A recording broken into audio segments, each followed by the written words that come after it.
तो hello friends, आज की इस वीडियो में हम लोग मिश्रित भिन्न का घटाव सीखने वाले हैं बहुत ही आसान तरीका से।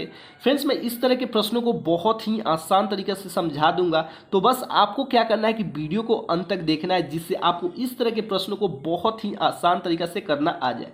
तो फ्रेंड्स, वीडियो को स्टार्ट करते हैं। यहाँ पर फ्रेंड्स जो ये पढ़ा जाता है, पहले ये आराम से समझिएगा।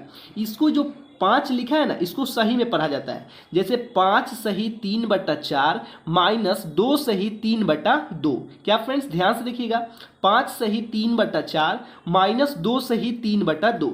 इसको सबसे पहले हम लोग पी बाई क्यू के रूप में लिखते हैं। पी बाई क्यू का मतलब होता है, पी बट्टा क्यू का मतलब होता है कोई अंक में, जैसे बट्टा में लिखेंगे, जैसे 3/2 हो गया, ऐसे रूप में इसके सिंपलेस्ट फॉर्म में पहले लिखेंगे। जैसे यहाँ पे सबसे पहले हम लोग क्या करेंगे, सिंपलेस्ट फॉर्म में ये 4 आपको दिख रहा है ना, 4 में इससे गुना करेंगे सबसे पहले। तो 4 पचे कितना होता है, 20 होता है। 4 पचे 20 होता है, और ये यहाँ पे 20 आ गया, तो जो यहाँ पे अंक आएगा ना, और यहाँ पे जो अंक रहेगा उसको जोड़ देंगे। जैसे यहाँ पे 4 पचे 20 होगा, इसमें 3 जोड़ देंगे, तो 20 और 3 कितना होता है, 23 होता है ना। तो यहाँ पे आपको 23 लिख देनी है, ठीक है। और बट्टा में ये जो नीचे वाला अंक रहेगा ना, उसको एज इट इज लिख देना है। 4 है तो 4 लिख देना है। चलिए, नहीं समझ में आया तो इसको बताता हूँ, उससे और अच्छे से आपको समझ में आ जाएगा।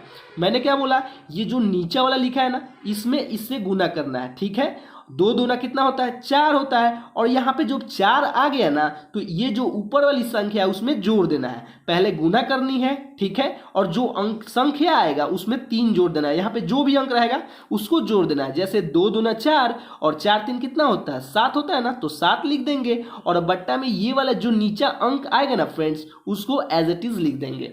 अब आपका देखिए, ये पी बाई क्यू के रूप में आ गया, सिंपलेस्ट फॉर्म में ये आ गया है। तो बस आपको कुछ नहीं करना है, ध्यान से देखिए, जो नीचा लिखा है ना 4 और 2, इसका हम लोग एलसीएम लेंगे।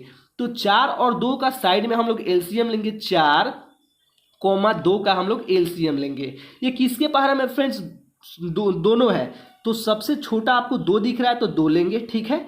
और 2 का पहाड़ा कितना बार पढ़ेंगे कि हमारा 4 कट जाएगा, तो 2 दूना कितना होता है, 4 होता है। और फिर 2 का पहाड़ा कितना बार पढ़िएगा कि 2 कट जाएगा, तो 2 एकम 2 होता है। और फिर 2 ले लेंगे तो क्या हो जाएगा, 2 एकम 2 या 2 एकम 2, ठीक है। अब हमारा जो 4 और 2 का एलसीएम निकला फ्रेंड्स, वो आपका 2 गुने 2, यानी कि आपका 4 इसका एलसीएम निकला। 4 और 2 का एलसीएम क्या निकला, हमारा 4 निकला। तो एक बट्टा वाला चिन्ह खींच देंगे, और जो 4 और 2 का एलसीएम आया ना फ्रेंड्स, यहाँ पे लिख देंगे। हमारा 4 आया है ना, तो 4 लिख देंगे। अब फ्रेंड्स ध्यान से देखिएगा, 4 का पहाड़ा, ये वाला 4 का पहाड़ा कितना बार पढ़िएगा कि हमारा 4 आ जाए, तो 4 एकम 4 मतलब एक बार पढ़ेंगे तो आ जा रहा है। उसी तरह उसके ऊपर वाला पहाड़ा भी एक ही बार पढ़ना पड़ेगा, यानी 23 एकम 23 माइनस, फिर 2 का पहाड़ा कितना बार पढ़िए कि 4 आएगा, तो 2 का 2, 2 दूना 4, मतलब 2 बार पढ़ना पड़ेगा। तो उसके ऊपर वाला जो है ना, जो संख्या, उसका भी पहाड़ा हम लोग 2 बार पढ़ेंगे। जैसे 2 का पहाड़ा पढ़े तो 4 आया, 2 दूना 4, तो 7 दूना कितना होगा, 14 होगा, आराम से। अब फ्रेंड्स, आपको कुछ नहीं करना है, 23 में से आपको 14 घटा देना है। तो 23 में से आप 14 घटाएंगे तो आपका 16 आ जाएगा, और ये आपका 4। अगर कटने वाला होगा तो आप कटा भी सकते हैं, जैसे 4 एकम 4 और 4 चौका 16, इसका आंसर आपका 4 आ गया। मतलब 4 का पहाड़ा कितना बार पढ़िए कि 16 कट जाएगा, तो 4 चौका 16, इसका 4 आपका राइट आंसर आ गया। चलिए, एक और क्वेश्चन के माध्यम से मैं आपको बहुत अच्छे तरीके से बताने का प्रयत्न कर रहा हूँ। फ्रेंड्स, ये वाला क्वेश्चन देखिए, सेम एज इट इज, बहुत ही अच्छा प्रश्न है। देखिए, सबसे पहले हमको क्या करना है, इसमें गुना करना है। तो 6 पचे कितना होता है, 30 होता है। और जो यहाँ पे अंक आ गया, जैसे 30 आ गया ना, उसमें ये वाला ऊपर वाली संख्या को जोड़ देना है। तो 6 पचे 30 और 3 कितना होता है, 33 होता है ना, तो 33 लिख देनी है। और बट्टे में ये वाला जो संख्या है उसको एज इट इज लिख देना है।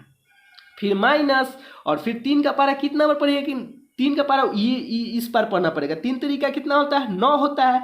और 9 में ये वाला संख्या जोड़ देनी है, तो 3 तरीका 9, और 9 और 2 कितना होता है, 9 2 11, और बट्टा में 3।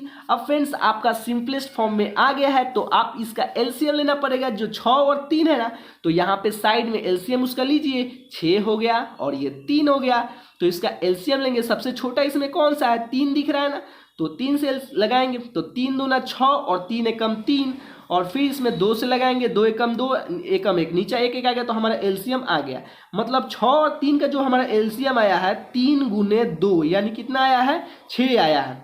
मतलब 6 और 3 का हमारा एलसीएम कितना आया, 6 आया है, तो एक बट्टा लगा देंगे। और 6 और 3 का एलसीएम कितना आया फ्रेंड, 6 आया है ना, तो यहाँ पे 6 लिख देंगे।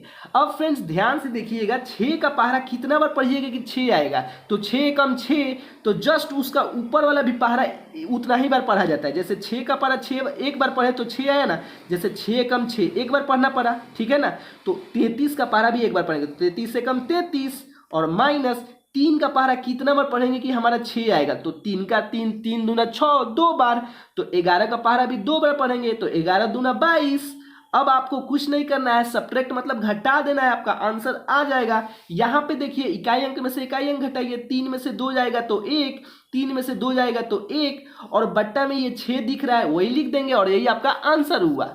आई होप आपको ये वाला समझ में आ गया होगा।